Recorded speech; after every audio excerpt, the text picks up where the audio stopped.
మూడవ దశ లోక్సభ ఎన్నికలకు ఈ రోజు నుంచి నామినేషన్ల ప్రక్రియ ప్రారంభమవుతుంది. 2024 సార్వత్రిక ఎన్నికల మూడో దశ నామినేషన్ల దాఖలు ప్రక్రియ శుక్రవారం నుంచి ప్రారంభమవుతుందని ఎన్నికల సంఘం తెలిపింది.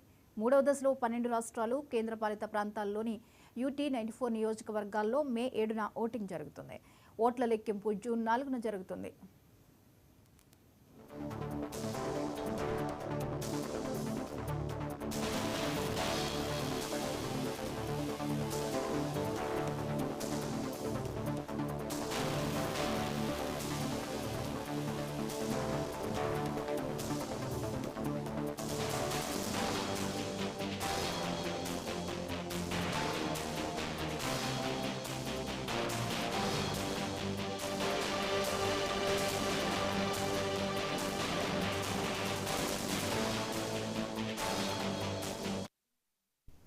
లోక్సభ ఎన్నికలు 7 దశల్లో జరగనున్నాయి. దేశవ్యాప్తంగా ఉన్న ప్రజలు ఏప్రిల్ 19, ఏప్రిల్ 26, మే 7, మే 13, మే 20, మే 25, జూన్ 1 తేదీల్లో నిర్దేశిత సమయం, ప్రాంతానికి అనుకూలంగా తమ ఓటు హక్కును వినియోగించుకోనున్నారు.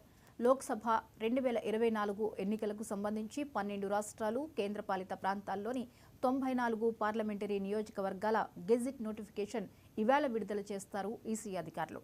మూడవ దశ లోక్సభ ఎన్నికల్లో పోటీ చేసే అభ్యర్థులు నామినేషన్ల దాఖలు చేయడానికి చివరి తేదీ ఏప్రిల్ 19 కాగా నామినేషన్ల పరిశీలన ఏప్రిల్ 20న ఉంటుంది. నామినేషన్ల ఉపసంహరణకు చివరి తేదీ ఏప్రిల్ 22.